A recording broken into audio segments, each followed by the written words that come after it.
ele estava lá, ele estava voluntário. Quarta-feira, 7 de fevereiro de Ele gosta, 2024. né? Ele, cara, Hoje o tema da palestra ele estava com trazer uma visão geral da escalada em rocha, né? Escalada profissional. E como funciona, por onde começar, por que escalar. Né? Para isso, a gente tem os nossos associados, que ele é instrutor, né? Escalada em rocha. Associado desde 2017, isso. Ele deu escalar pelo CPM também. E como forma, né, de gestão, manutenção e mesmo a gente passar para frente, né, o que a gente aprende, sabe, né? Hoje é instrutor, né, de maneira voluntária, tudo aqui funciona de maneira voluntária. Então, eu dei um CPM, né, e vou deixar a palavra para o Ederson Troy aí, fazer essa aula para nós. Tá bom, obrigado. Obrigado. Bom, boa noite, pessoal.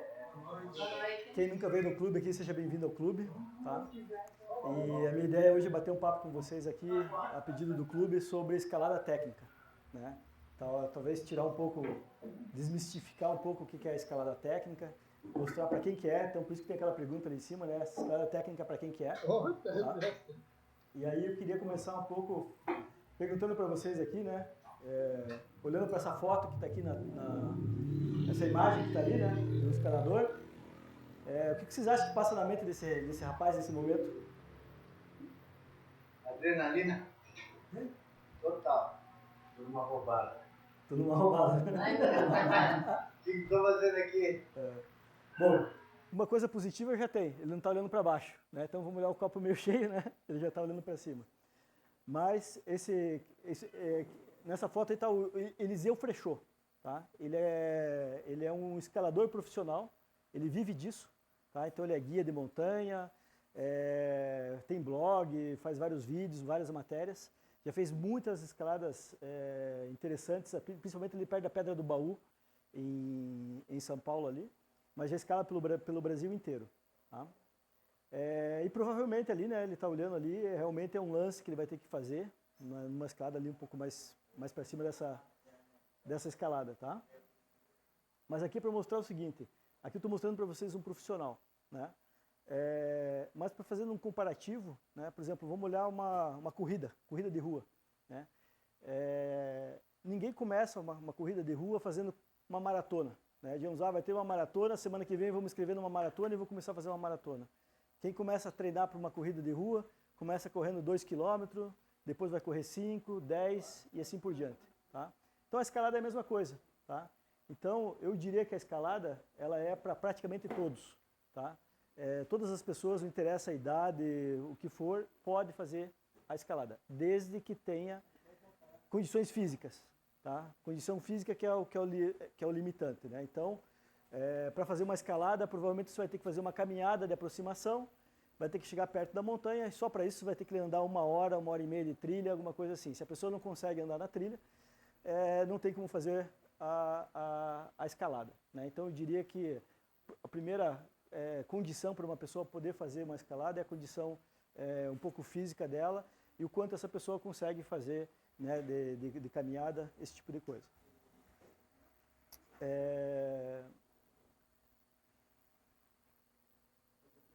Deu pau aí, Batutinha. Tá?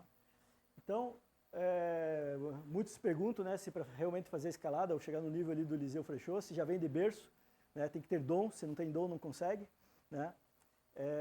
Mas não, né? Vou mostrar para vocês aqui de uma maneira bem lúdica, né, como as pessoas normalmente, ou como uma grande parte das pessoas, começam a escalada. Pode passar aí, Batutinha. Eu coloquei ali que a gente começa pelo passeio de trem, tá? Então, aí um pouco a minha história, tá? Eu comecei com 15 anos no montanhismo.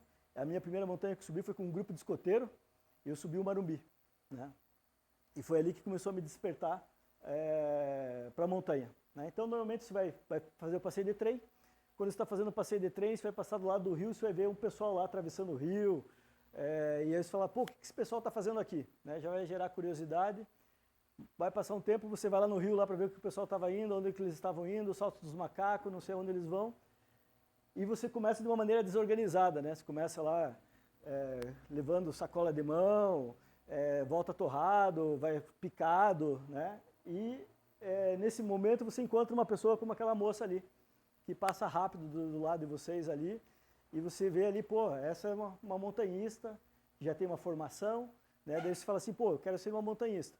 Né? E aí você começa a investir em equipamento, começa a entender, a ir atrás de informação e acaba começando a fazer caminhadas, esse tipo de coisa. Depois que você fez isso, já está fazendo caminhadas, já subiu o Pico Paraná, já subiu o Marumbi, já fez toda a nossa serra aqui, você vê a galera escalando e fala assim, puta, meu sonho é escalar. E aí você começa a entrar na escalada. Então essa é uma via, foi mais ou menos o meu percurso, tá? Mas hoje em dia as coisas estão mudando, né? Na época que comecei lá em 84, lá, não existia muro de escalada, não existia as academias aqui, né? Então hoje em dia tem muita gente que começa pelas academias. Ah, vai 29 de março já. As academias, né? E tem gente que começa na academia e já vai escalar diretamente, tá? Não vou comentar aqui se é certo ou errado, tá? Aqui é cada um que faz, mas hoje tem uma grande parte de pessoas que vão para a escalada, que saem direto da academia e vão para a escalada. E tem o último aqui, tá? Que também é uma maneira de entrar, que são também, através de amigos, conhece um clube, né? Tem o nosso clube aqui, o CPM, né? E a partir do CPM faz amizade com as pessoas e você faz essa trajetória, tá? Então, não quer dizer que só tem essas maneiras de fazer, mas essas são as principais. Tá? E aí, quais modalidades existem, né? A escalada hoje ela é bem aberta, né? A primeira ali que está aparecendo ali é o boulder, né? Então, o boulder são escaladas normalmente em rochas, vai ali em torno de 6 metros, 9 metros, o pessoal põe aquele colchãozinho embaixo ali e vai treinar nessas pedras. Eu não gosto muito de boulder, tá? Já fiz, mas não gosto muito.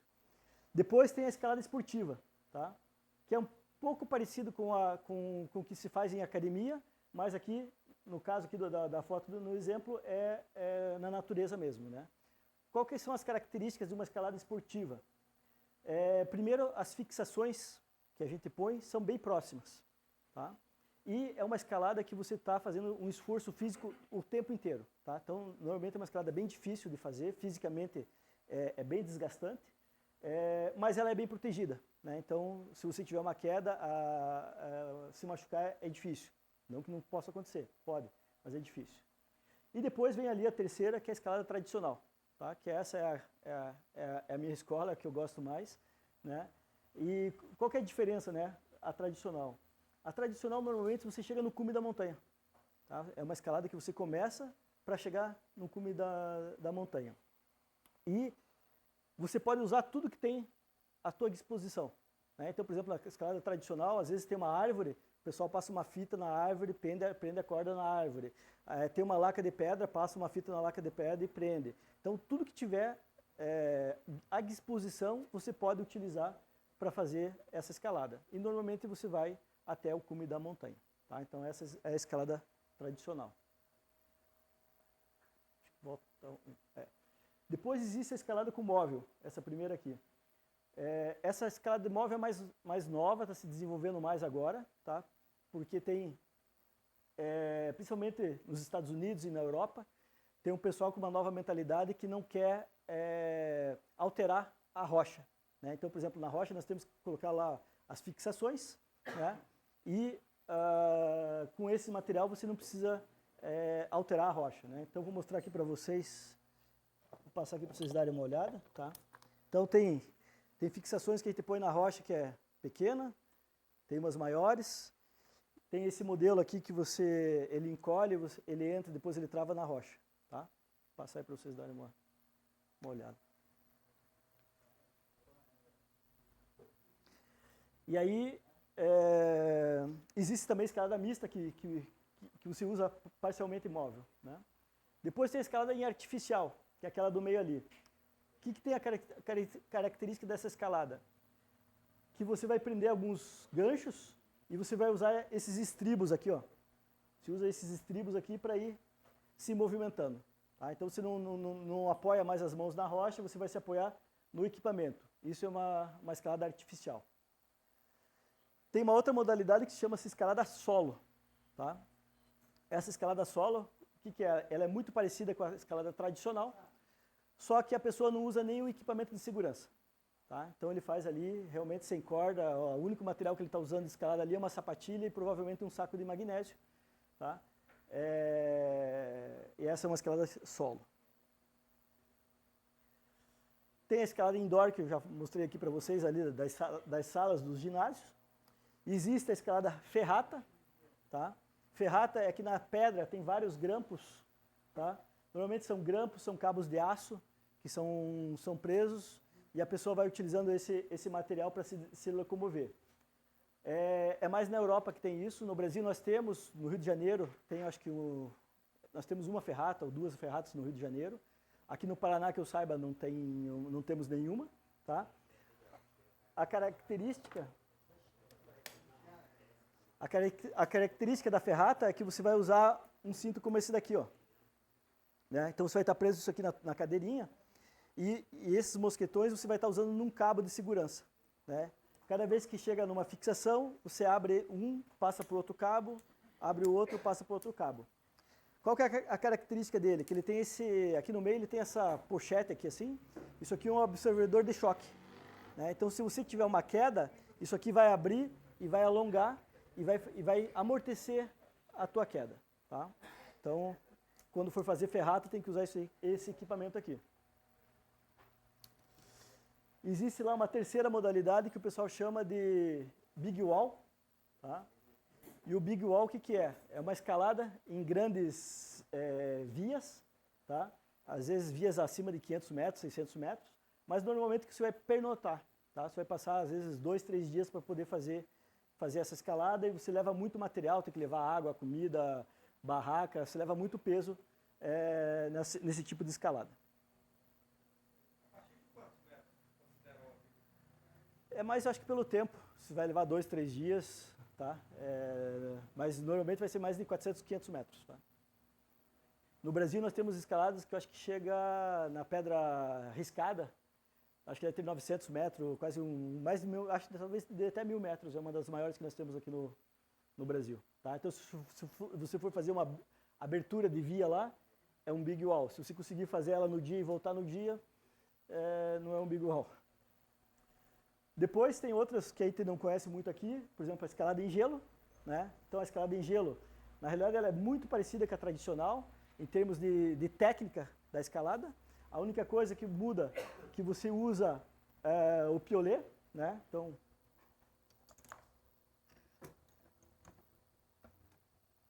você usa esse piolê como esse daqui.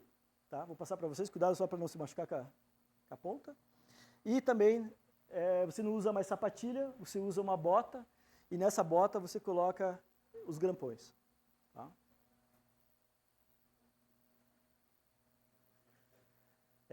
Depois tem outro tipo de escalada que se chama psicoblock, tá? Que na realidade é uma escalada também que a pessoa faz sem equipamento nenhum, só que se ele cai na água. Tá? Então eles sempre fazem isso perto do mar, alguma coisa assim. Não sei como funciona direito, tá? Porque tem o saco de magnésio, a pessoa com o saco de magnésio, a sapatilha, depois que o cara cai na água, eu não sei como é que ele faz para voltar. Tá? Então não me perguntem porque eu não sei, mas saibam que existe esse tipo de escalada. Tá?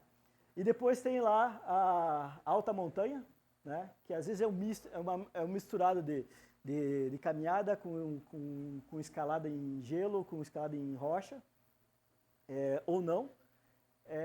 Mas a alta montanha é considerada as montanhas acima de 3.000 metros, 3.500 metros, você fala que é uma alta montanha. Tá?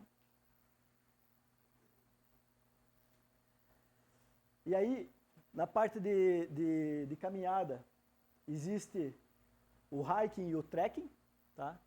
Que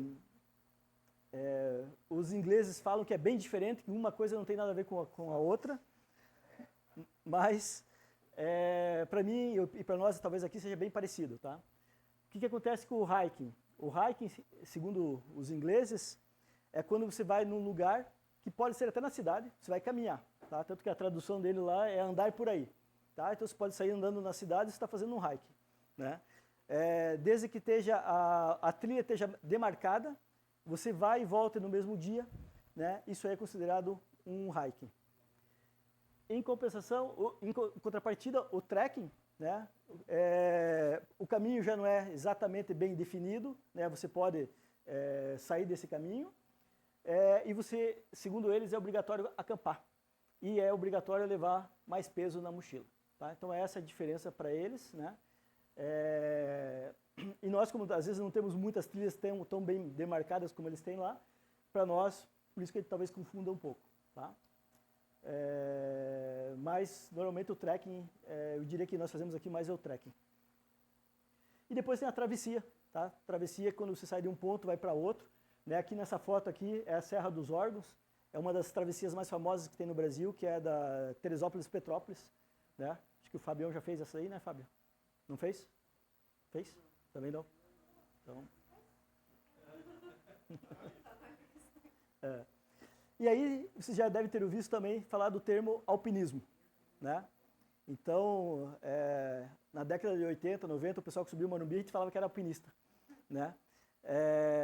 Mas o significado do alpinismo é o seguinte: primeiro tem que ter essas 3 condições para ser um alpinismo, tá? A primeira tem que ter escalada em gelo, tem que ter escalada em rocha, escalada tradicional, né? Não digo em rocha, mas tradicional, gelo, e tem que ser uma montanha acima de 2.500 metros.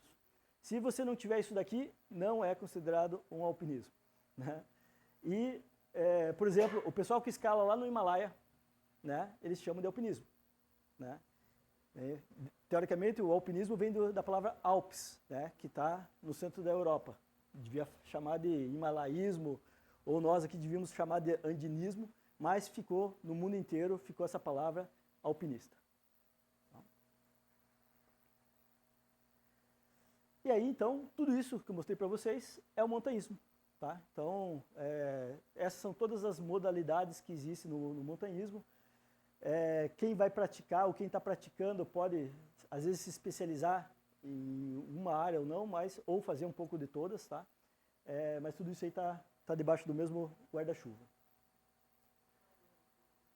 Quem for começar o curso de escalada, tá? Esse é o material básico que precisa ter, né? Conforme for aonde vocês forem fazer o curso, normalmente o curso às vezes oferece já esse material para vocês podem usar o material do curso e depois, quando começar a escalar, vocês podem ir adquirindo, né? Então tem o capacete, a cadeirinha, saco de magnésio, sapatilha, mosquetões, tá? Aí vai depender, mas normalmente você vai ter que ter uns 4 mosquetões, o freio, a Daisy, que é essa fita aqui que vai prender a cadeirinha, que a gente chama de solteira também, e cordelete, tá? Então esse é o material básico que você vai precisar. Eu diria que depois que você começou a fazer o curso, o principal seria a sapatilha e a cadeirinha, porque é algo mais de uso pessoal e às vezes também do ficar usando do clube, às vezes é um pouco maior, então é bom adquirir isso. Aí vamos falar um pouquinho de graduação, tá? Então todas as vias de escaladas, elas têm uma graduação, né? Para a gente saber aonde a gente está entrando. Se a gente vai entrar numa maratona de 42 km, se nós vamos entrar numa corrida de 2 km, tá? E existe então a CBME, tá? Que é a Confederação Brasileira de Montanhismo, que ela especifica a graduação de escalada, né?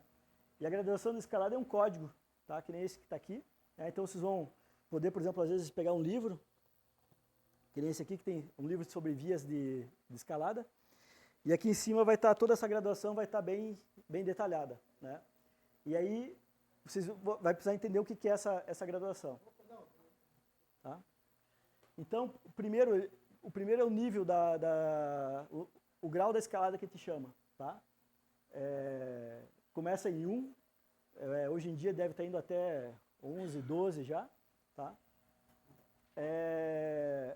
O segundo grau ali é o crux da escalada, é a parte mais difícil da escalada. Então eu vou fazer uma escalada lá que tem 50 metros, essa escalada toda, ela é mais ou menos 5º graus, mas vai chegar um ponto lá que vai ter alguma dificuldade, que é o crux da via que a gente chama. Essa dificuldade, eles estão colocando aqui que ela é um 7º A.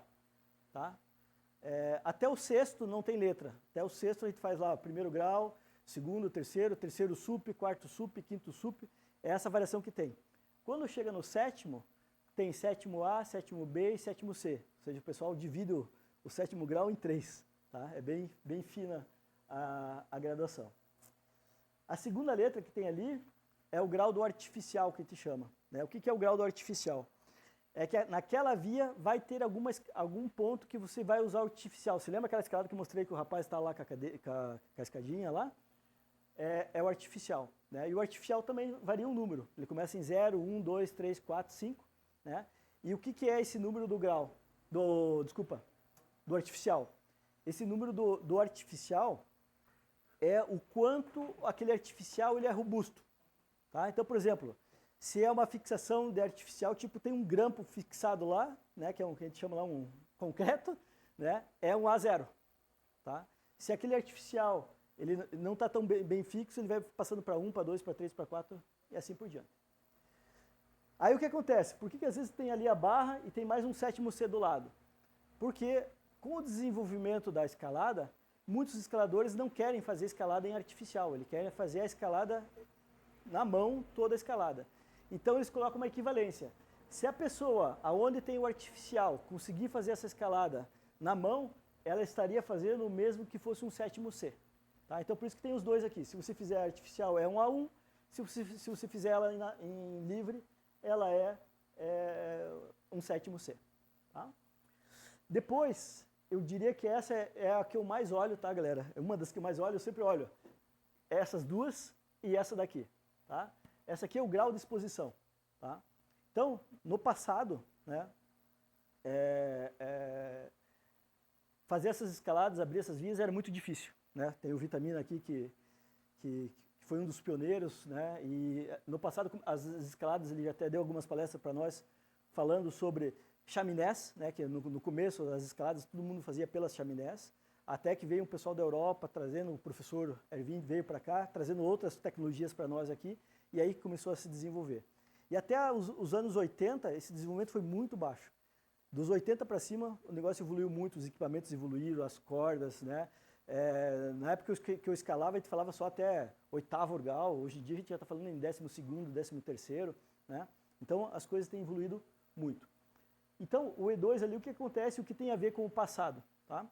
O E2 é o seguinte, é a exposição, né? Então, por exemplo, quando você pega uma escalada com E1 ou E2, quer dizer que é uma exposição baixa, tá? Isso quer dizer que a escalada tem bastante fixações, tá? As fixações são próximas, né? Então, por exemplo, uma E1, se você for cair, você vai cair no máximo 2 metros, tá? Uma E2 vai cair até 4 metros. E a partir da E3 para cima, as distâncias começam a ficar longas, né? Por exemplo, no Rio de Janeiro, com alguns aqui do clube, a gente já fez algumas escaladas lá em E3, que entre um grampo e outro tinha 20 metros de distância, tá? Então, isso é um E3, tá? Então, um E4, o E5, e assim por diante. Então, por exemplo, uma escalada E5, se você tiver uma queda, você vai se machucar feio, tá? Então, e isso acontece por quê? Porque quem abriu a via, na época, definiu isso, né? E isso é uma lei do montanhismo de não se alterar. Tá? Então, quem abriu uma escalada lá em 1960, teve aquele grau de exposição, quem for escalar hoje vai escalar naquele mesmo nível de grau de exposição. E o último item lá é a duração da escalada. Tá? Então, também tem lá, vai de D1 a D6, tá? D1 é poucas horas de escalada, D4 já é um dia inteiro de escalada, tá? D5 já vai ter que dormir na parede, então um big wall é de D5 para cima, tá? E D6 vai levar mais de 2 dias para fazer aquela escalada. Tá? Então essa é a graduação brasileira, né? E essa, batatinha? Consegue passar aí? E a graduação brasileira, existem equivalências para todas as graduações do mundo. Tá? Então, tem a francesa, tem a inglesa, a australiana, e aqui a gente vê mais ou menos a equivalência das graduações quando vocês quiserem escalar fora. Mas o importante dessa tabelinha aí é as cores. Né? Então, por exemplo, a cor ali, azulzinha, tá? Todo mundo que vai iniciar na escalada vai poder fazer tudo que está ali no azulzinho. Tá? E eu diria até, por exemplo, o curso que o CPM faz, a gente vai do azul até o verde. Tá? Isso aqui a gente faz no curso. A partir do amarelo e laranja já é uma escalada mais intermediária, você já precisa ter mais experiência. E por último aqui a vermelha e a preta, digamos que já é para profissional, para gente que vai fazer campeonato e assim por diante. Tá? Mas é bem interessante essa escalada. E mais um item interessante também sobre o grau de escalada, que às vezes ele varia de um estado para o outro, tá?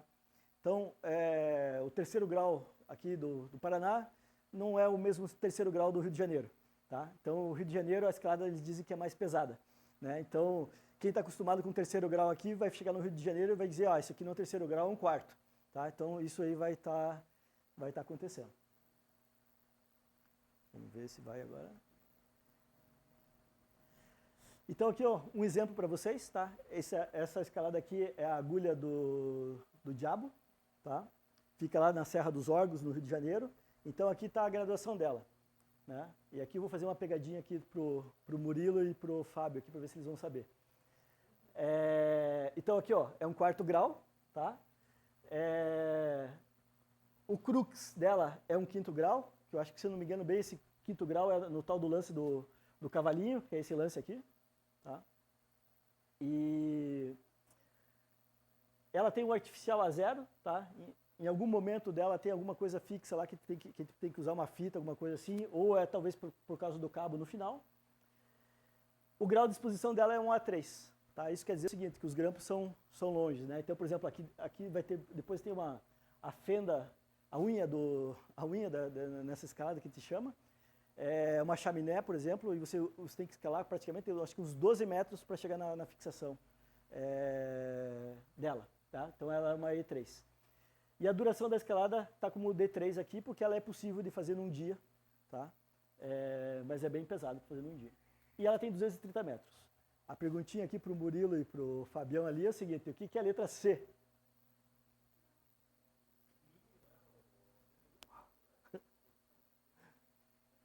Tá? Então, isso aqui faz parte da classificação brasileira, tá? Aquele C ali quer dizer que é cabo. Quer dizer que nessa escalada vai ter um cabo. E no caso no final lá da escalada, realmente tem um trecho de cabo. Tá? Então, quando vocês verem, eu não vi essa nomenclatura na França, eu não vi. No Brasil, está na norma brasileira lá, esse C. Tá? Então, pode passar. Bom, motivos para fazer a escalada, tá, galera? Eu acho que a maioria que está aqui já vai para a montanha e o que eu vou falar aqui para vocês é bem básico, né? Mas primeiro, pelo visual, né? As paisagens que a gente vê, lugares que a gente passa, não tem o que dizer, né? Contato com a natureza, né? Nós temos aqui uma floresta atlântica aqui perto da gente, né? Imagine, no mundo inteiro, né? De toda a população mundial, quantas pessoas nesse mundo têm acesso a uma floresta como a gente tem aqui? Né? Então, nós somos bem privilegiados nesse sentido. Né? Normalmente, a gente vai fazer um esforço, né? E esse esforço vai ter uma recompensa no final, que é o cume, né? A vista do cume. A montanha também vai nos desafiar. Né? A gente vai conhecer os nossos limites na montanha. E depois também tem essa parte ali que a gente vai valorizar muita coisa muito simples, né? Então, por exemplo, ali, às vezes um céu estrelado, né? Eu, em 2016, fiz uma escalada na Bolívia. Tem um lugar lá que chama-se Condoriri, né? O Fábio acho que vai conhecer lá agora, né? É um lago, né? Já está em altitude, acho que está uns 4.200 metros. E aí tem as montanhas em volta e tinha a lua, estava com aquela big lua assim, em cima. Eu fiz umas fotos. Mas é uma imagem que nunca mais saiu na minha mente. Né? E para você ter essa imagem, você tinha que estar lá naquele momento. Senão você não ia ter aquela imagem. Né? Outro exemplo ali, uma xícara de café, né? Então, a partir do momento que você está nesses ambientes, você valoriza muito mais coisas simples, né? Então, o ano passado eu fiz o Tour do Mont Blanc, né? Dá 169 quilômetros, foi em 9 dias. E aí, num momento que eu estava lá, passando entre um vale e outro, estava um frio pra caramba, né? Como a gente vai fazer essa caminhada, não leva muito equipamento. Mas galera, vinha o vento, eu estava tremendo. Aí, de repente, teve 4 caras num canto lá, começaram a me chamar, fazer um sinal para mim, né? Eu fiquei já meio, brasileiro, né? Já fiquei meio desconfiado, né? Você está na montanha, 4 caras te chamando num canto, né? Aí, já fui ali, daí os caras começaram a conversar comigo, da Turquia. Tudo 4 turcos, e o cara chegou e me ofereceu um café, né? Mais uma vez, brasileiro, eu falei, pô, será que esse negócio não está envenenado? Né? Mas não, os caras me chamaram simplesmente para me dar um café, né? E naquela condição que eu estava ali morrendo de frio, congelando, cara, aquele café, cara, você nunca mais... podia ser o pior do café, mas estava muito gostoso, né? Então, a partir do momento que você está na montanha, né, eu digo que não existe montanha sem sofrimento, tá, galera? Não sei se é verdade ou não, mas esse é o meu sentimento, né? Ou você vai passar fome, ou você vai passar frio, ou você vai fisicamente vai estar extenuante, né? Ou vai ralar a mão. Alguma coisa vai acontecer, galera. Vocês não conseguem entrar numa montanha e sair sem dizer não sofri, tá? Então, e você passa a dar valor a tudo isso, né? E aí, é óbvio, a gente começa a valorizar mais o meio ambiente, né? Por exemplo, principalmente, eu falei para vocês aqui de algumas escaladas, né? Da Bolívia, né?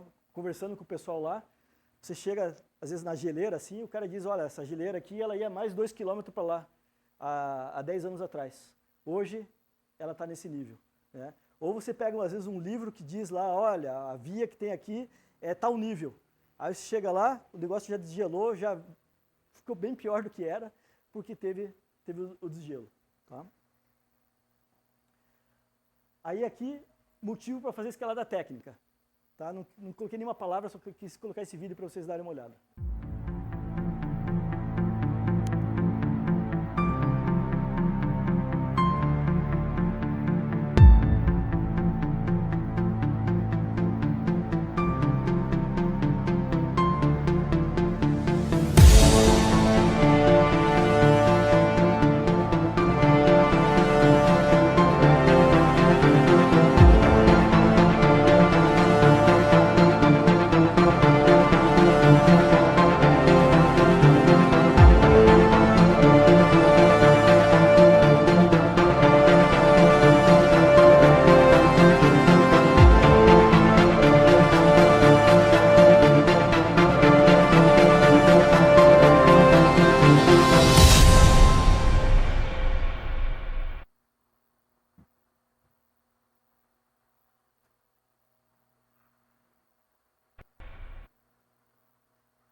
Então, pessoal, essa escalada aqui é a agulha do diabo que eu mostrei ali para vocês, tá? Essa agulha do diabo é considerada uma das escaladas mais bonitas do mundo, tá? E ela está aqui, perto da gente, tá? Vocês viram ali o que eu mostrei a graduação para vocês? Aquela graduação, ela está na primeira fase lá, tá? Ou seja, quem é iniciante, tá? É óbvio que não pode ir sozinho, mas um iniciante com alguém com experiência vai poder fazer uma escalada dessa. Vai depender da resistência física, tá? Essa escalada, por exemplo, o difícil dela é a aproximação, tá? São 10 quilômetros, 11 quilômetros de trilha, para daí você chegar para fazer a escalada, né? Então, o preparo físico é bem exigente, mas tecnicamente não é uma escalada tão difícil. Só vai ter o lance do cavalinho lá, que é um 5º grau, né? 5º grau carioca, tá? Mas é possível de fazer, tá? Essa escalada eu fiz com alguns colegas aqui do clube, tá? E quando chegou nesse lance do cavalinho ali, já era acho que umas 4 horas da tarde, né? Eu já estava preocupado porque faltava ainda mais 2 cordadas ali para terminar, e eu não conseguia passar o lance do cavalinho, tá? Então eu já tinha feito uma vez, fiz 2, e aí eu já falei, vou estragar a escalada de todo mundo aqui, né? Daí eu cheguei lá e falei pra galera, vou desistir. Aí que vai os amigos, tá? Os caras lá, não, você vai, chegou até aqui, você vai ter que ir, vai ter que ir. Hã? Aí tinha lá um cara, um começa a puxar a corda, outro começa a jogar uma fita para você pegar, tá? Tinha 3 neguinhos me segurando para entrar naquela fenda, tá? A minha barriguinha aqui não entrava naquela fenda. É um lugar, é horrível, galera, porque você entra dentro da fenda aqui, e aqui é um despenhadeiro, né? E você tem que colocar o teu centro de gravidade para dentro, né? Porque senão você tem que aguentar no braço. Né? O Siquinel, por exemplo, foi no braço. Ele foi ali no braço e fez o negócio. Mas eu não tinha braço para fazer o negócio, né? E aí era neguinho me empurrando, eu pegando uma fita para puxar, me dando um jeito de passar ali, tá? E aí os espertinhos ali da galera que estava comigo até aproveitaram para pôr a mão na minha bunda, né? Tinha uns 3 caras pondo a mão na minha bunda lá. E tinha um cara filmando, tá? E tinha um lá filmando lá o negócio para depois eles postarem, tá? Então esses são os amigos que vocês vão ver aqui depois no clube.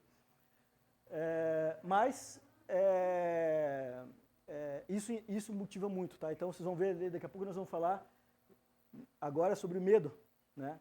Medo da escalada, né? Como é que a gente pode vencer esse medo da escalada? E muitas vezes você estando com pessoas que você confia e que estão te dando apoio, isso é um ponto bem primordial na escalada, tá? Mas aqui eu peguei assim para falar um pouquinho de medo, né? Então, existem 10 fobias que dizem que é a maior dos medos que existem na população no mundo inteiro, tá? Então a primeira delas é uma fobia social, né? Medo de pessoas, de interagir com pessoas. O segundo é medo de altura, tá? Que no caso do montanhismo tem. O terceiro é medo de inseto, cobra e aranha, tá? Então, o montanhismo também tem, né? As aranhas aqui, galera, eu tenho medo pra caramba de aranha, né? E também, no Anhangava, dá uma época ali, tem umas aranhas ali, começa a aparecer umas tarântulas. O Fábio aqui, galera, a aranha na pedra, ele vai lá, pega a tarântula, põe no braço dele, a aranha anda, né? Cara, eu tenho horror a isso. Depois, lugares fechados, tá? Então, nas escaladas, vocês vão ver lá, vai ter chaminé, vai ter fenda, vai ter lugar bem fechado para passar. Medo de voar. Bom, aqui ninguém vai voar no montanhismo, tá, galera? Mas uns 4, 5 metros, vocês vai ter oportunidade. Medo de escuro, tá? Também, quem está no montanhismo vai viver momentos de escuro, tá? Essa escalada que eu falei para vocês do Dedo de Deus, que eu já estava meio tarde, a gente terminou lá a escalada, acho que era umas 5 horas da tarde, começou a fazer os rapel. O último rapel, a gente já era escuro, tá? E não foi porque nós quisemos, mas a gente pegou tráfego na escalada. Então vai acontecer, ninguém vai para a montanha sem um dia estar no escuro da montanha por algum motivo. Medo de contrair doença. Será que no montanhismo pode contrair doença? Né? Aí tem as histórias dos carrapatos, né? Não tem os carrapatos que transmitem doença, então, ou seja, no montanhismo também tem isso. Sangue, né? Vou bater, vai aparecer sangue em algum momento, vai ter. Tempestade, galera. Tempestade é uma coisa muito séria no montanhismo, né? Por isso que a gente diz que não deve se fazer escalada em janeiro, fevereiro. Tem muito raio, muito tempestade. Né? E medo de morrer também, né? Oi? Tá? E medo de morrer também é inerente, né? O Aconcagua, essa temporada, já morreu 3 pessoas, tá?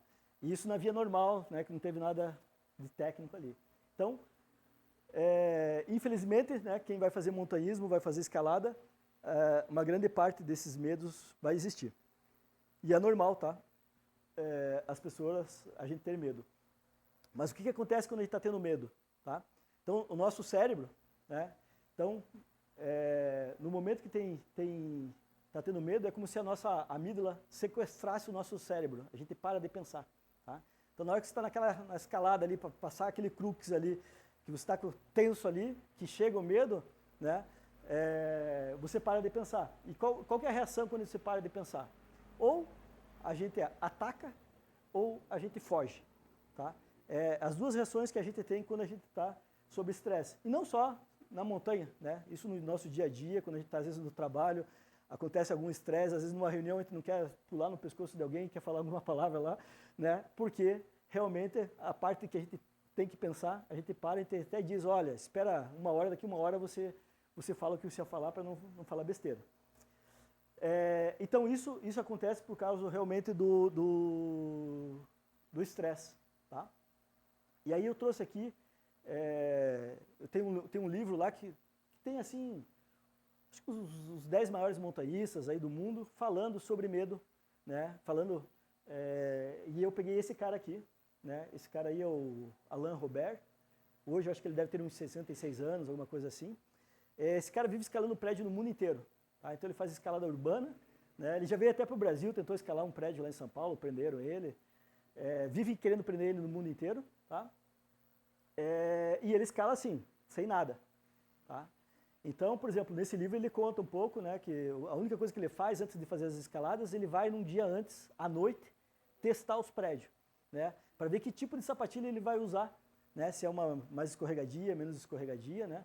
E no caso dessa torre aqui, ele comentou que não conseguiu, tinha tanta segurança em volta do prédio que ele não ia conseguir testar uma noite antes para fazer. E ele comentou que a sapatilha não era adequada e ele fez toda a escalada realmente tenso, né? Mas ele dá algumas dicas, tá, pessoal? Uma dica que ele diz é a autodisciplina.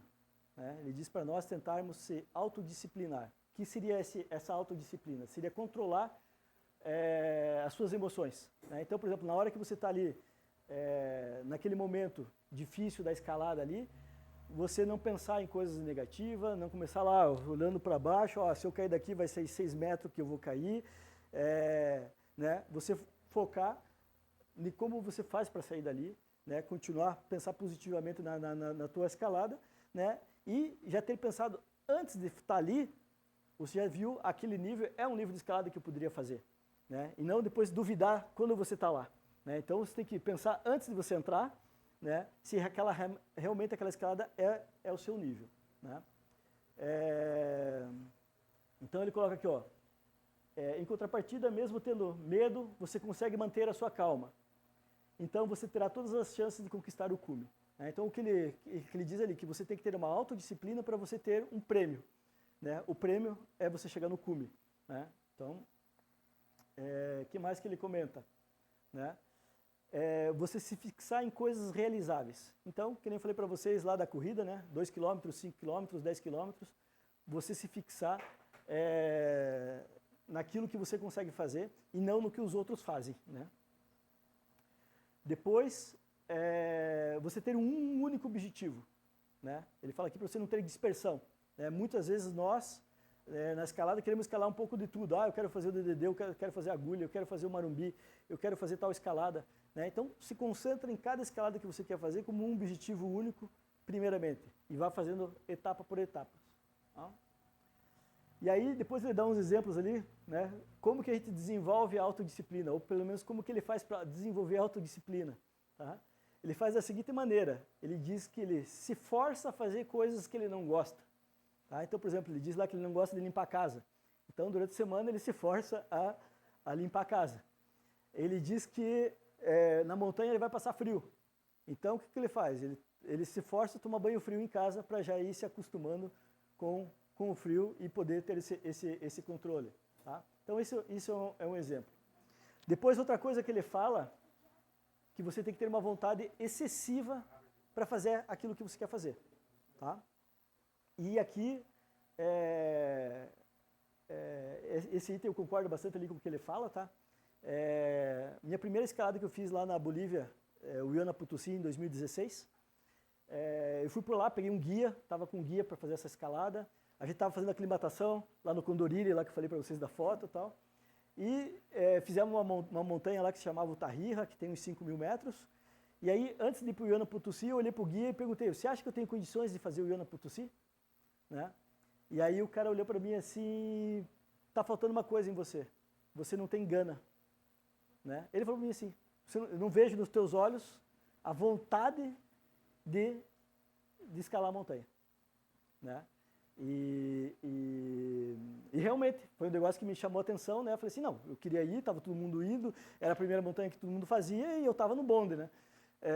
Mas tipo assim, não foi um negócio assim que disse, eu fui lá, estudei, eu quero fazer essa montanha, eu desejo essa montanha. Não tinha essa, né? Então isso é algo bem importante, né? E aí tem mais uma frase que ele colocou ali, ó, ultrapassar seus medos não tem nada de divertido. Né? Então ter medo não é divertido. Na realidade é penível.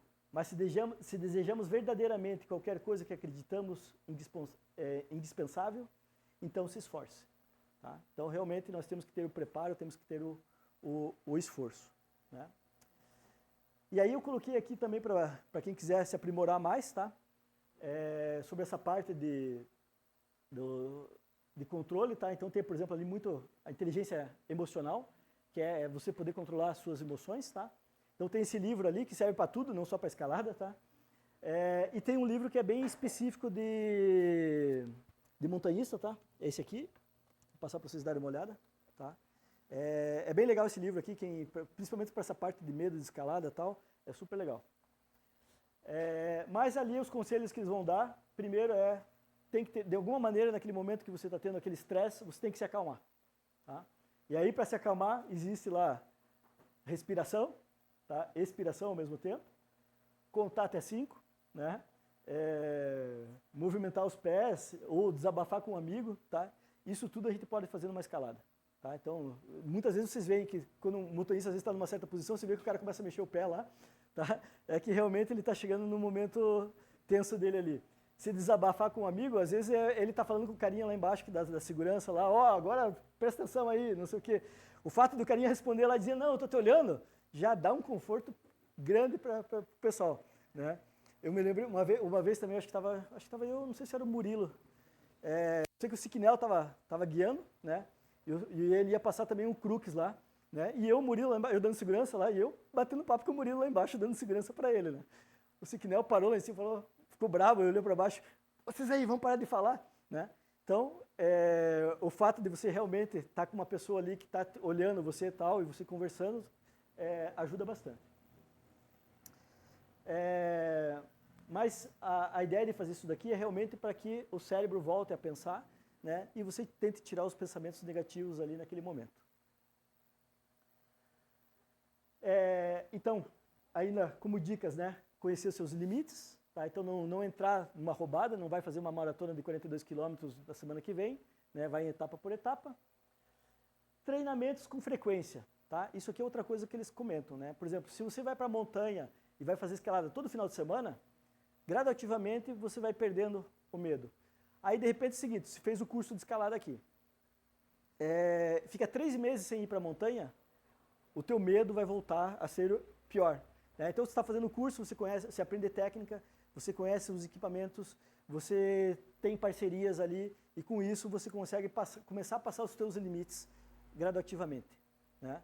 Se você ficar um tempo sem fazer essa montanha, as coisas voltam para o zero, e você tem que começar. Então, mais um pouco isso na frequência, né?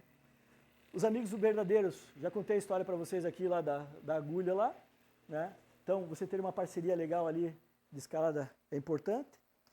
Coloquei algumas fotos aqui só para vocês verem, tá? De escalada, tá? Então, realmente, eu me divirto bastante quando faço escalada. Você conhece gente de todos os lados, né? Aqui tem o nosso Júlio Nogueira, tá? Já ensinou muita gente de escalada, já foi um campeão paranaense de escalada. Hoje está enfermo, infelizmente. Né? Aqui falo para os montanhistas aqui, quem puder visitar ele, vai visitar ele lá, é bem importante lá, tá? Ele está no HC, as visitas às 11 e às 4 da tarde. Né? Então, a gente vê aqui pessoas de todas as idades que a gente se encontra. Essa foto aqui, né? Isso aqui foi em La Paz, tá? Parece que é todo mundo aqui que se conhece, né? Ninguém se conhecia, gente, tá? Foi a montanha, todo mundo se encontrou naquele mesmo local para fazer a montanha, tá? Então tem gente da Bélgica, tem holandês, tem alemão, tá? E uns 4, 5 brasileiros aqui no meio disso aqui. A gente se encontrou lá, vamos comer uma pizza junto e é a montanha que une, né? Aqui mais algumas fotos, né? Então, essa foto aqui também, essa aqui foi em Minas Gerais, né? Aí a importância dos guias de escalada, esses guias hoje em dia, galera, antigamente a gente não tinha muita informação, hoje em dia eles dizem tudo aqui para você, como é que você faz, a via, e nessa via aí, acho que era, não sei se era a vaca que cai, o boi que cai, alguma coisa assim, é uma via é um lugar bem ermo, né? Tanto que aqui ó, tem uma estradinha que passa aqui, que tem que atravessar esse campo aqui com as vacas aqui, para daí chegar na pedra, tava um calor desgraçado. E no guia dizia, ó, quando você chegar em tal escalada vai ter um grampo na direita, não vá, tá? Aí a gente chegou na escalada, chegamos lá, olhava, procurava o próximo grampo, não achava, né? Na realidade estava atrás de uma moita, né? E aquele que o guia falava não vá, era o único que tinha, a gente foi, né? Aí o Maurílio foi escalando, ele já tinha feito quase 40 metros de via e não achava a próxima fixação, galera, tá? E eu e o Lucas ali apavorados, né, porra, só dando corda pro cara e sem fixação, né? Aí ele teve que desescalar tudo, tá? E aí daí a gente viu que a via estava mais 5 metros para cima, tinha um grampo que estava atrás de uma moita, tá? Então os guias são importantes e a gente tem que acreditar neles, tá? Bom, aqui também tem, esse aqui é o amor da minha vida, tá, galera? Faz escalada comigo de vez em quando. E aqui também, essa escalada aqui também foi legal, tá? A gente tava... Todo esse pessoal aqui, galera, ninguém combinou nada, tá? A gente tava na montanha, foram se encontrando, de repente tava todo esse pessoal lá no campo das panelas, lá, a gente fez a Quarto Mundo ali, e tinha tanta gente para escalar que a gente fez até um processo lá, tá? Tinha 3 cordas já instaladas, já tinha um rapel, o cara subia, o outro baixava a corda, ia subindo e fazia o rapel, tá? A gente fazia e todo mundo escalou, todo mundo fez a escalada lá nesse dia. Aqui também, no Rio de Janeiro, tá? Aqui lá no Morro do Urca, né? Então, aqui você olha a cara dos caras, né, meu? Você andando com esse pessoal aqui no Rio de Janeiro, cara, a polícia para, cara, na hora e põe tudo numa parede, né? Então, mas a gente se diverte bastante. Aí aqui eu queria mostrar, esse vídeo aqui, não sei se vai dar para vocês ouvirem bem. É 3 minutinhos, tá? Ele vai estar em espanhol, tá? Mas esse cara aqui, ele é um jornalista espanhol, ele fez várias edições, ele só trabalha com edições de aventura, né? E ele já fez muitas aventuras, tá? Ele já fez o K2, ele já fez mais de 60 expedições para o Himalaia, né? E aí ele tem uma mensagem interessante, vamos ver se vai dar para ouvir. Solamente tenemos una vida y no hay ensayos. La vida es como es. Solo se nos da una oportunidad y podemos elegir de qué forma podemos querer vivir la vida. Decía Kipling que solo hay 2 clases de personas, las que salen a viajar y las que se quedan en casa a ver pasar la vida debajo de la ventana. Cada uno puede elegir, pero yo creo que solamente merece la pena vivir la vida con aventura, con interrogantes, con incertidumbre. Vivirla con entusiasmo, con pasión, vivirla a lo grande. Entusiasmo, que es una palabra preciosa que proviene del griego y que significa poseído por la divinidad. Es que la aventura es el único sitio, el único momento, la única forma en que podemos robar tiempo a la muerte, porque el tiempo se detiene. Y como decía Sabater, la aventura no es el tiempo de ocio, el tiempo que se compra o se vende porque tiene precio. Sabater termina diciendo, la aventura es el tiempo apasionado. Las montañas en realidad son el último lugar sin habitar del planeta, ajeno a la domesticación del ser humano. Y por eso nos atrae. Luego es un mundo duro, cruel, donde se siente frío, donde te sientes vulnerable. Hay veces que perdemos la propia concepción de lo que somos, ¿no? Porque tenemos herramientas, porque tenemos coches que nos transportan, teléfonos que nos comunican, estén donde estés, pero cuando estás de pie de una montaña abajo, como puede ser el K2, eres lo que eres realmente. Eres un ser diminuto, pequeño, vulnerable, que necesitas todo lo que tienes dentro si quieres subir a esa montaña. Así que hay una especie de reto, ¿no? Parece que con la naturaleza, pero eso también sabemos que es imposible. Una montaña como el K2 te puede borrar de un plumazo. En realidad es un reto contigo mismo. La aventura siempre, siempre, siempre, siempre entra por la cabeza y por tanto por las lecturas. Si mi madre no hubiera propiciado abrir la imaginación con lecturas maravillosas que realmente te atan la cabeza y te atan el corazón, pues probablemente no hubiera dedicado a ser aventurero. Y aquel niño de 6 años ha llegado a dar la vuelta varias veces, ha cruzado el desierto de Taklamakan, ha hecho 60 expediciones a montañas que superan los 8.000 metros y además cruzó los Andes en globo y voló en parapente desde volcanes de 6.000 metros. Así que yo creo que la aventura tiene mucho que ofrecernos. Nos aporta lo mejor de la vida.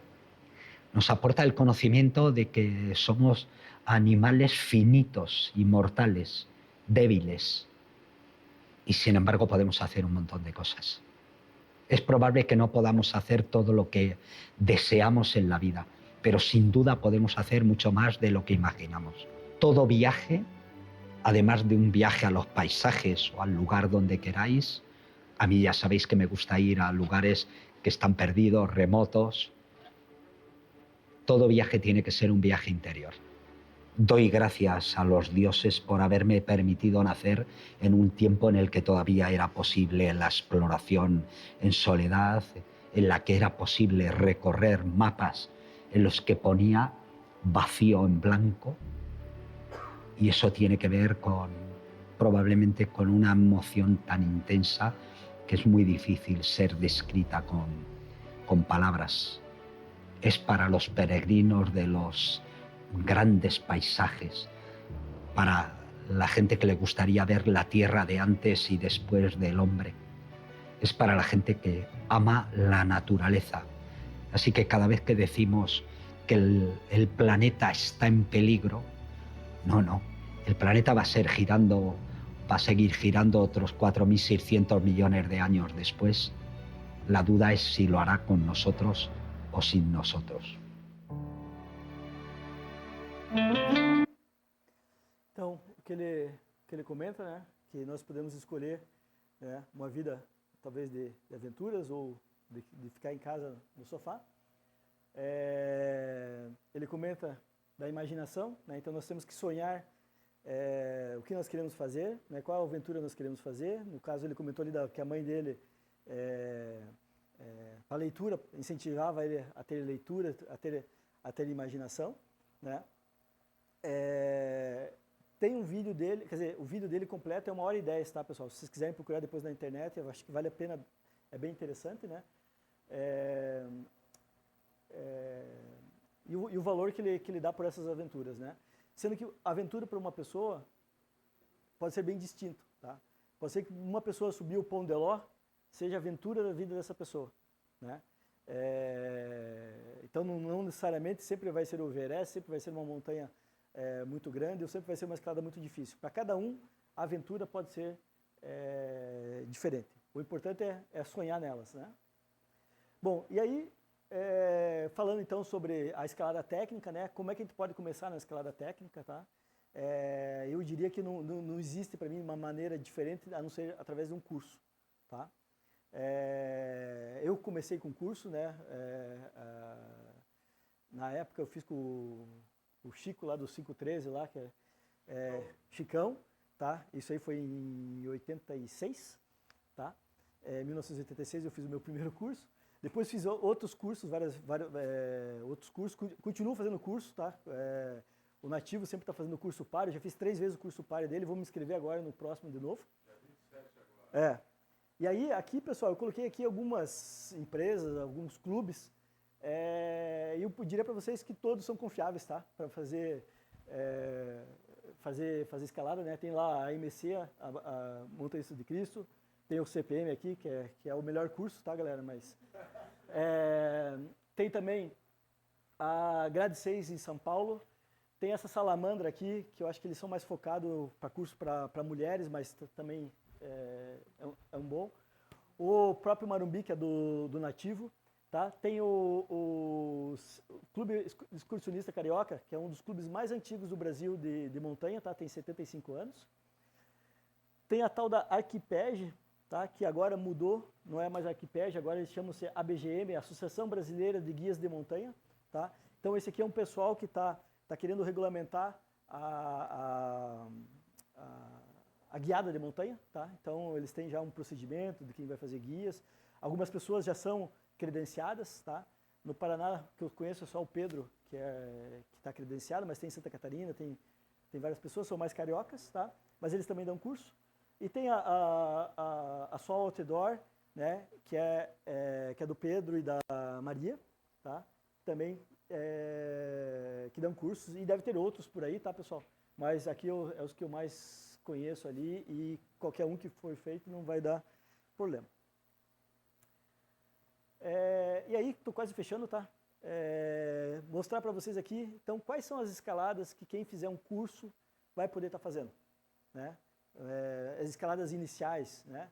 Então, é óbvio que aqui o Morro do Anhangava ali é um prato cheio, tá, pessoal? Tem, sei lá, mais de 300 escaladas lá, tem esse guiazinho aqui, que você pode ver ali no livro, tem todas as vias, o nível das vias, tá?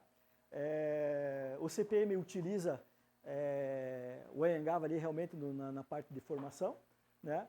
A única coisa é que não são vias muito longas, tá? São vias lá de 30, 40 metros, acho que no máximo. Vai ter lá no Campo das Panelas, talvez uma que dê para fazer duas enfiadas lá, tem umas 2, 3 que dá para fazer 2 enfiadas, que enfiadas é o tamanho da corda, tá? Então quando a gente faz uma cordada, a segunda, ali não tem muito longas, mas tem de todos os níveis ali, e dá para se divertir bastante. E a gente é bem afortunado, tá? Porque a gente tem uma montanha que fica a 40 minutos daqui, tá? Hoje não veio aqui, tem um amigo nosso aqui que foi morar na Europa, né? Não sei se é o Maurílio, não sei para onde que ele foi, não sei se é Noruega. Dinamarca. O Maurílio foi para Dinamarca, galera, ele não tem lugar para escalar, tá? Da cidade que ele está lá, sei lá, 300 quilômetros tem que andar para poder escalar, tá? Pois é, mas...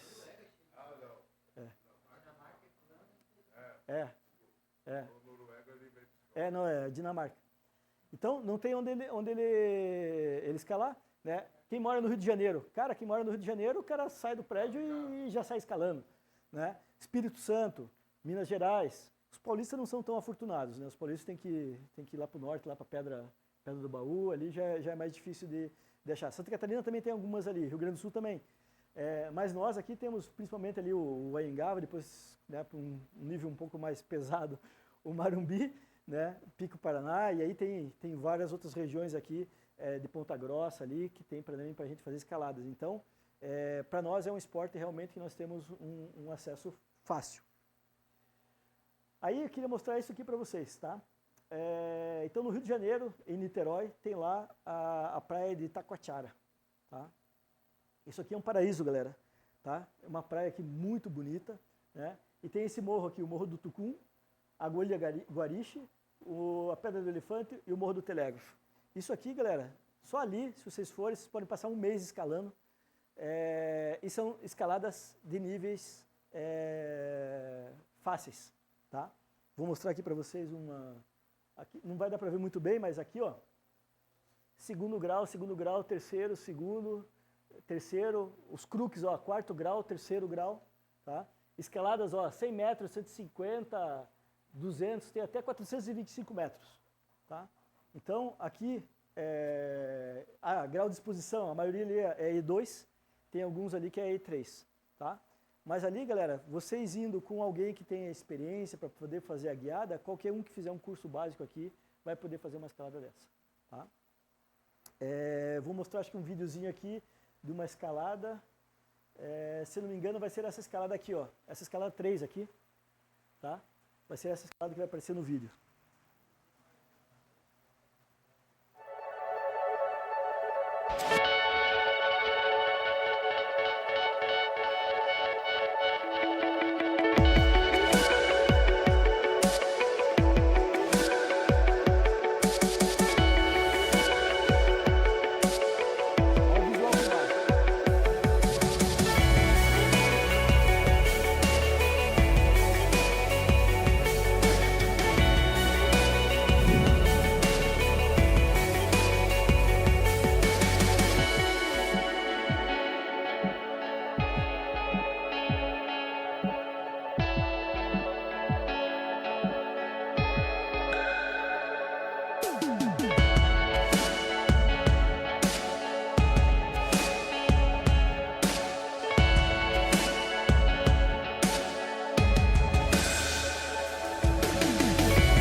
Tá? Então aqui, nessa mesma pedra, só que do outro lado, tá? Tem essa escalada aqui que é a Louis Arnaud. Tá? Também é uma escalada de um 3º grau. Tá? O crux dela é um 3º sup, segundo os carioca. Tá? Mas também é uma escalada bem legal de fazer e também tem um visual bem bacana da praia. Aqui, quem quiser fazer foto de escalada, galera, é show. Depois ali também tem a agulha Guariche, tá? Aqui já ela já tem um 5º grau no crux dela, mas o 5º grau é na primeira enfiada, já no segundo, terceiro grampo, já é o crux dela ali. Então já dá para testar ali. Se você passar aquilo dali, o resto vai, né? E já tem uns carioca espertos que eles vão para uma trilhazinha que tem do lado, ele já começa dali para cima, tá? Já dá uma roubada ali, também dá para fazer. Mas ela é exposta, tá? Então, diria que tem que ter uma pessoa com experiência para poder guiar. Pedra Azul. Essa aqui, então, é a cereja, tá? Você olha aquela pedra assim e fala assim, nossa, subir aquilo lá deve ser difícil pra caramba, né? Na realidade, a escalada é por trás, tá? Você dá a volta nela aqui, você vai fazer esse caminho que se faz a pé. Você vem por aqui, faz a pé, aqui atrás, o 2, e vem aqui para trás, aqui entra no vão aqui, e vai escalar ela por trás, tá? E lá também tem umas piscinas bacanas, essas piscinas ficam aqui assim, nesse 2 aqui, tá? Mas lá para fazer essa escalada tem que pedir autorização, tá? Tem que mandar um e-mailzinho lá para eles reservando, senão você não consegue escalar. Isso é região de Panca? Não, isso é Domingos Martins. Pancas tá acho que mais umas 5, 6 horas para cima, tá? E aí aqui dá para vocês terem uma ideia da escalada, como que ela é, tá vendo? E acho que dá quase 7 cordadas. O crux dela deve estar por aqui assim, tá? E antigamente o pessoal fazia ela com ferrata, com degraus, né? E aí o corpo de bombeiros da região achou que era muito perigoso e mandou arrancar tudo. E aí agora a única maneira de fazer é escalando, e a escalada é por onde eram os degraus, tá? Então tem muita gente da região que diz, eu já subi lá, né? Mas o cara não faz nenhuma escalada técnica, ele subiu na época que tinha os degraus. E aí o corpo de bombeiros tomou a decisão para que as pessoas não se machucassem, né? Porque com os degraus, segundo eles, o risco das pessoas se machucarem era muito maior. E agora, quando o pessoal vai já tem que ir com conhecimento técnico, então reduziu o número de acidentes. Aí lá de cima, galera, vocês veem essa imagem aqui, tá? Essa montanha que tem ali é o Forno Grande, tá? É a segunda maior montanha do Espírito Santo, tá? E essa montanha também dá para escalar, tá? E para quem também terminou o curso, também consegue fazer essa escalada aqui, tá? Essa montanha, ela tem uma aproximação de trilha, uns 5 km de trilha, e aí quando você começa a chegar perto do cume, tem que ter equipamento técnico. É a escalada de 2º grau, depois tem uma de 3º, mas você consegue chegar no crux bem fácil, tá? Eu já fui com meus filhos, tudo, e é bem de boa. E é bem bonito também de fazer. Mas também, mesma coisa, tem que mandar um e-mail para o pessoal, reservando lá que você vai estar lá, senão eles não deixam você subir. É o Parque Nacional. Isso. Aí, Dedo de Deus, tá? Dedo de Deus também é uma escalada que é um pouco mais fisicamente exigente, tá? Mas também eu considero que todo mundo que inicia em escalada, indo sempre com alguém com experiência, vai conseguir fazer. Tá? A dificuldade do Dedo de Deus é o seguinte, que você começa a escalada, não tem mais volta, tá? Você não tem como fazer rapel, porque você vai fazendo uma volta na pedra, então você não tem como fazer rapel. Tá? Então esse é o X da questão, né? Então você entrou, vai sair por cima, tá? Não tem como voltar. E aqui está mais ou menos a parte do Dedo de Deus. Essa aqui é a parte mais difícil da escalada do Dedo de Deus, tá? E aqui é o cume. Bom, então, pessoal, chegando aqui um pouco à conclusão, vocês viram ali, montanhismo, modalidade tem para todos os gostos, todos os tipos, né? O que a gente quiser fazer. E todos os níveis, né? E o nosso pior inimigo, né, é sempre a nossa mente. Se tem alguém que está nos retesando, sempre é a nossa mente que diz que a gente não é capaz, por isso que a gente tem que estar gradativamente se desafiando. E eu diria o seguinte, a escalada técnica, né, por mais que eu faça um curso de escalada técnica, não vou gostar de escalar, vou parar, tá? Serve para alguma coisa? Serve, gente. Tá?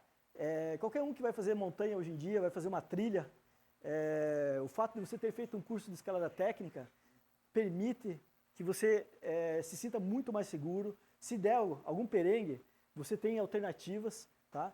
Tem muita montanha, não tanto aqui, mas que nem eu mostrei ali no Espírito Santo, né? Às vezes você está fazendo a caminhada nela, de repente você vê um grampo. Você fala, pô, o que esse grampo está fazendo aqui? O que acontece? Que se estiver chovendo, aquele negócio vira um sabão. Né? Então eles puseram aquele grampo lá para você poder fazer rapel e poder sair de lá. Né? Então você vai ter que saber fazer um rapel.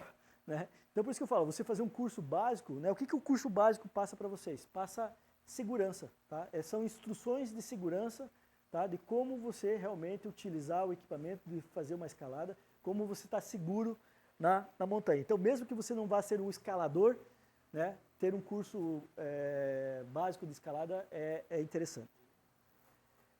E aí, mais umas dicas aqui, só queria passar para vocês, tá?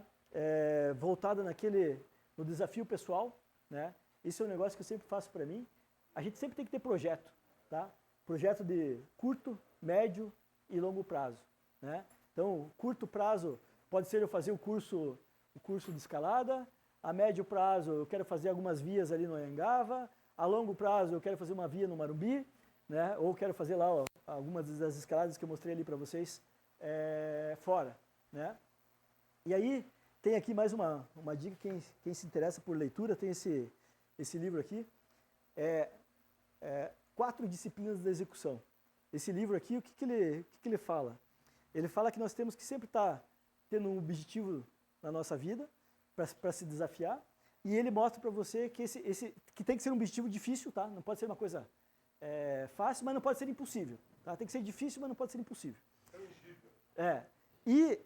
E aí ele mostra como que você faz para chegar nisso, né? Mostrando o seguinte, que você tem que tomar uma ação toda semana.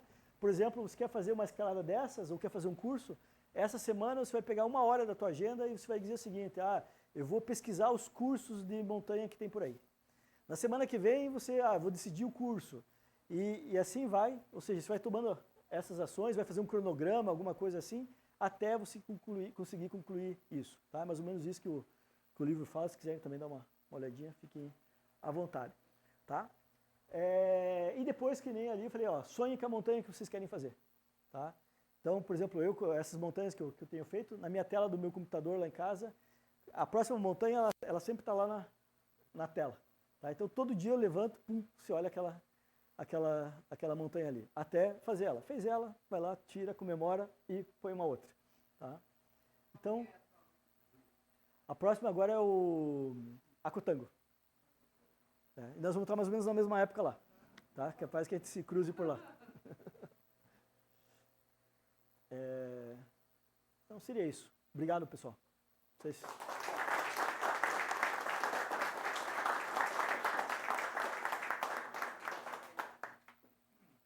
Mestre, esse foi meu professor. Nosso professor. Vira! Você também foi o meu mestre. Muito obrigado pela presença. Fico muito feliz de você estar aqui hoje, Vira. Eu quero agradecer a presença desse menino espoleta aqui, se associou há pouco tempo ao CPM. O Vitamina, está começando agora, tem idade, e já está se destacando fortemente nas montanhas. Muito obrigado, Vitamina. O seu apelido faz jus à fama, viu? Obrigado, mestre. Obrigado a você. Muito obrigado mesmo.